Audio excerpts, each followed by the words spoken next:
Something is happening. Beauty's at work through pure and selfless acceptance, through everyday transcendence that remedies the chaos, an antidote to the sorrow in this earth for eternity. Music heard so deeply that it is not heard at all. You are the music, while the music lasts. Insist on beauty in spite of everything. Decorum.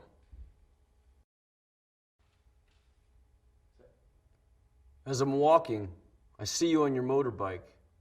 I can see your blue eyes and nose peering underneath the crash helmet. But it's not you, it's just a man that looks like you. I'm disappointed every time. Every time I see a man on a motorbike, I think it's my dad.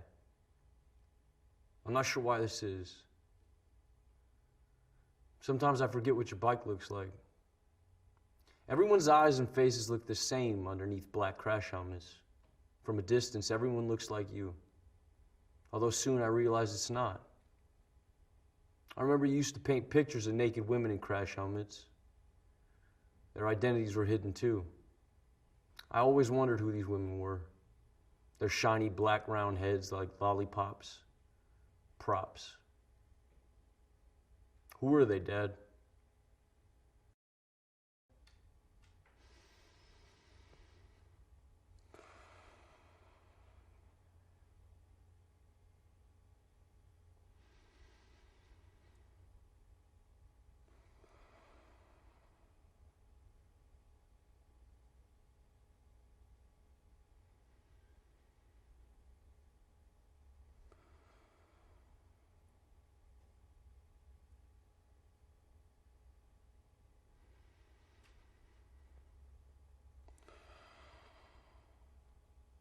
Breathe.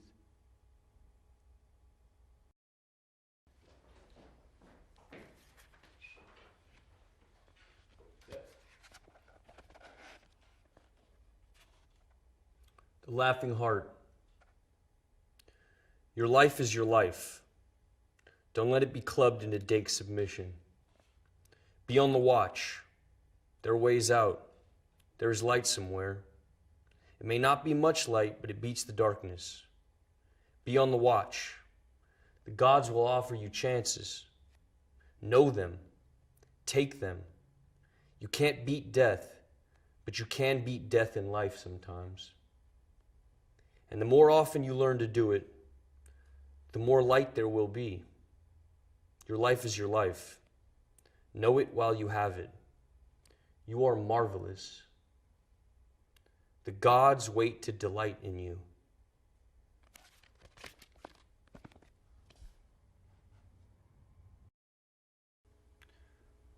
Rascal was a wildcat when it was 4 degrees outside. When I moved in, she'd stand with me in winter and rain, sleep with me, but mostly outside. Hunter, I never tried to break her spirit. Hit by car in front of me. I was shocked. I buried her by cat litter and wild food.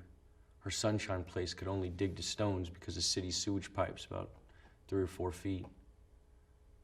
I wish it was deeper, next to keep other animals from digging her up.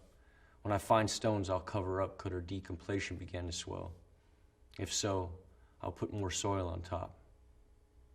First, cat and friend. Hi. Yeah. I saw you last night. I was in the club. Yeah. I saw who you were with, too. She was holding you so tight. 'Cause she knows you want me. Oh, no. She can't love you. She can't love you like I do. I said to myself that you must be out of your mind. You were there with somebody else. You know you're wasting your time. Oh, no. 'Cause she can't love you. She can't love you like I do. You're missing my beat, and I'm needing your moves. Let's give it one more try. Let's get back in the groove. Because she can't love you. She can't love you like I do. When I was younger, my father was the producer of a transvestite troupe. And it seemed a dream for me to be able to observe what was behind the curtain. I think this is when all started, while growing up. I kept on searching for this feeling of wonder, this taste for metamorphosis. I direct speak of cabarets, shows, or even the strange. From video to another, often the same protagonists progress in this mysterious and phantasmagorical universe. I consider my videos as living paintings. I use the camera as a painter with his brushes. What could my world be made of? Red, green, blue. Red, green, blue. Red, green, blue. If you want to turn yourself into a proud samurai warrior, you need the katana samurai sword. This high-quality plastic weapon is a Japanese longsword which will look just perfect with your traditional Japanese hakama and the traditional Japanese gita, and add the finishing touch to your Asian outfit. The black and gold katana samurai sword comes with a matching black scabbard, so it can be stored safely. The Japanese sword will protect you in fights and is sure to make you an eye-catcher at any party. Size length, 105 centimeters. Blade length, 70 centimeters. Material, plastic.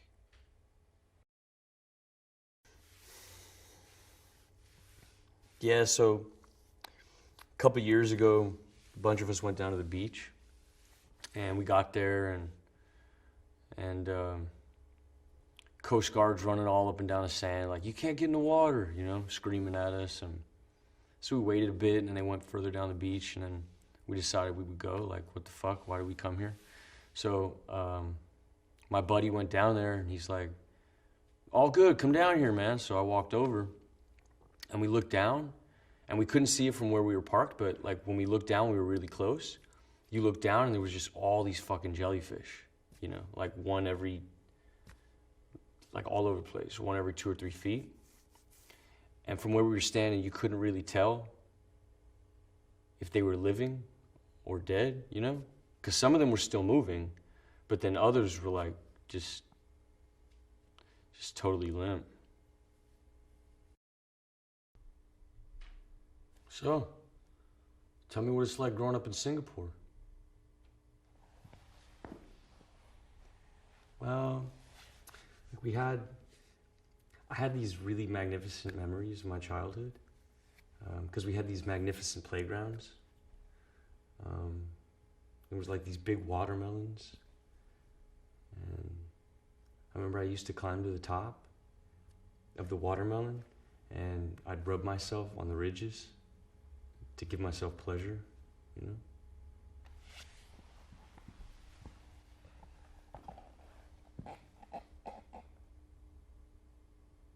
You think we can fall in love on the internet?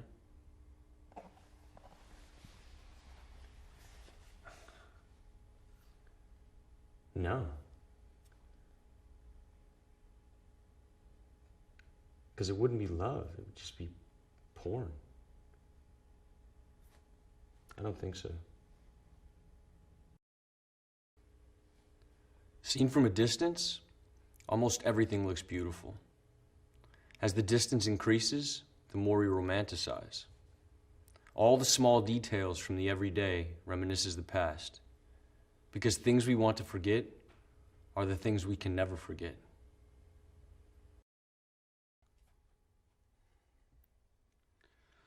Do it! Just do it! Don't let your dreams be dreams. Yesterday, you said tomorrow, so just do it! Make your dreams come true! Just do it! Some people dream of success while you're gonna wake up and work hard at it. Nothing is impossible. You should get to the point where anyone else would quit, and you're not gonna stop there. No, what are you waiting for? Do it! Just do it! Yes, you can! Just do it! If you're tired of starting over, stop giving up.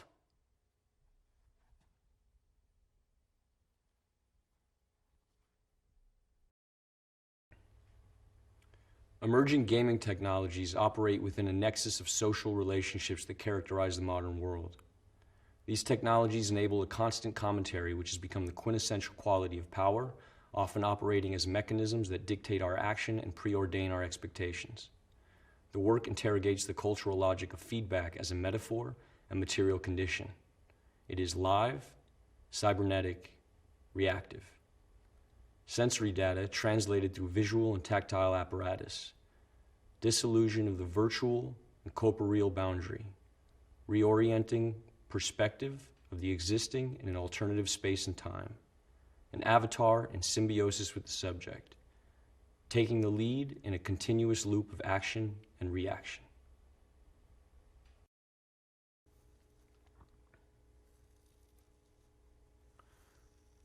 We're surrounded by forms, yet it's still so elusive, right?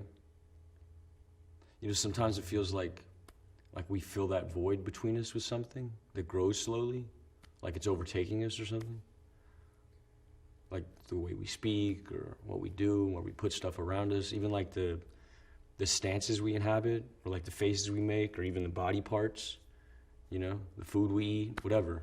Sometimes it gets heavier, you know, or more light, but it's like all the distinctions are starting to melt away. The forms, the resemblances, the symmetries, the repetitions, the patterns that we know we have always had, that have always been there, and we're not sure why. And now, the outside looks more and more like the images that were contained in us since the beginning.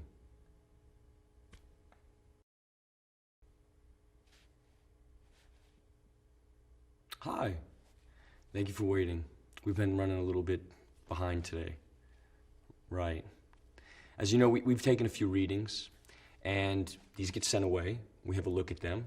We meet, a group of us, many years of experience, and we have a look and we see what we can see. Does that make sense? If you just have a look here, really, the system's really slow, so it's a case of monitoring, and you monitoring, and you just letting us know if you notice anything unusual. Would you be able to do this? You have any questions?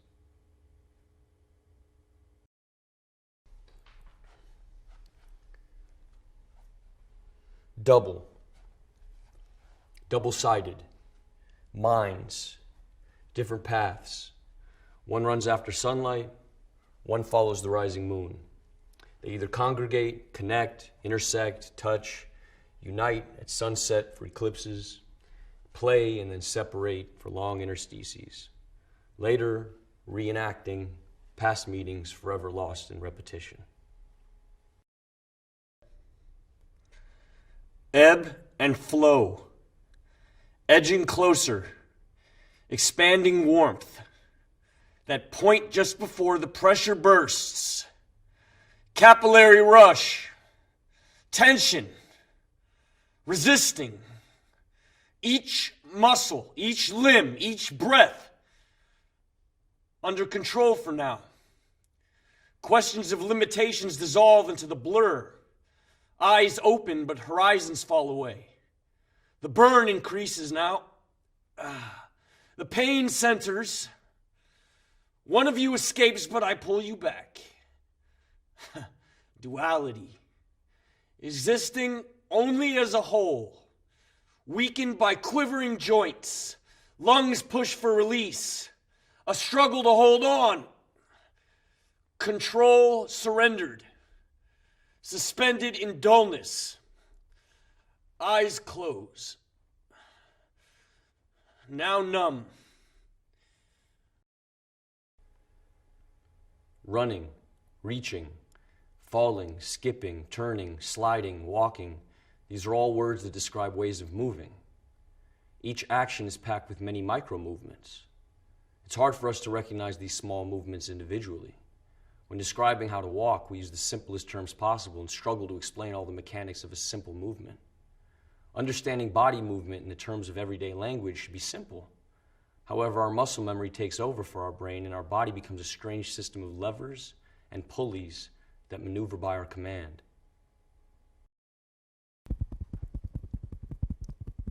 She sits. I squirt toothpaste in my mouth. I start to brush. She's looking at me, I look at her. I keep brushing whilst looking. Whilst I look at her, she looks at me, and I continue to brush, getting faster, getting harder. I start to gag. My eyes leak, and I still look at her. She looks at me, and I keep brushing, gagging. I feel like I'm going to be sick. Am I going to be sick? Gagging.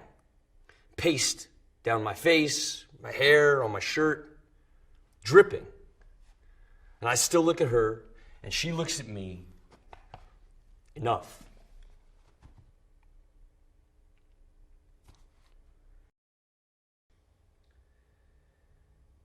The sculptor, the painter, the video maker, the figure of the artist has been as fetishized in Western culture as the Hollywood actor, town drunk, or the Messiah himself.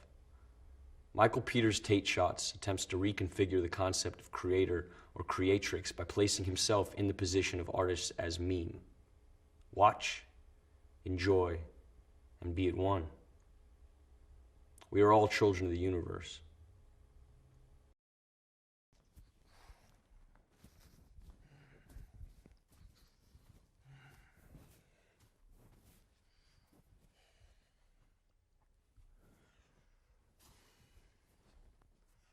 I fear the absolute. I fear my absence in the absence of all things. Belief in living has been contorted into this shortened life of contempt and predetermined imprisonment. And I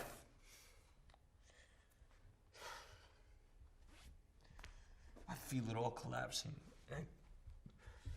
I can't fucking embrace it!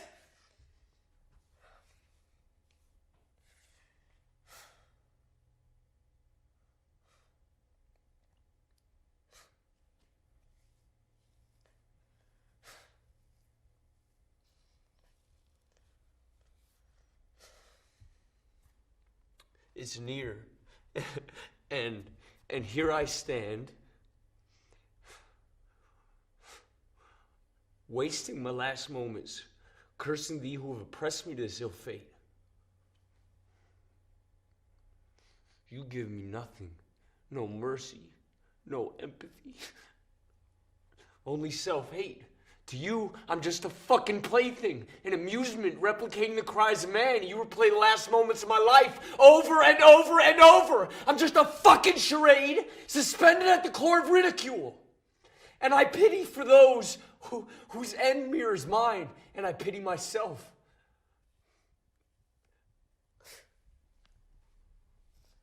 I'm helpless. Thank you.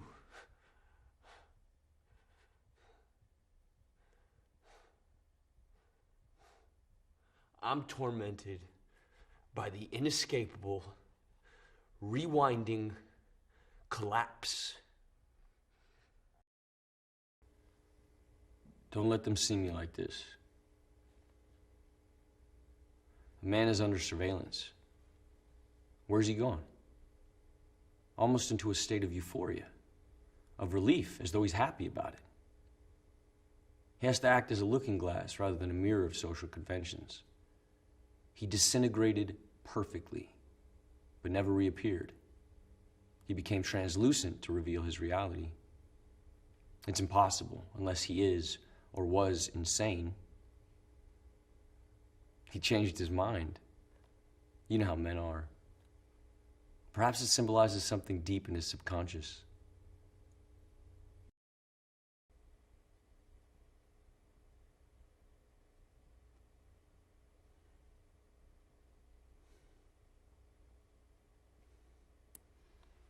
Feeling genuinely upset. Tears level.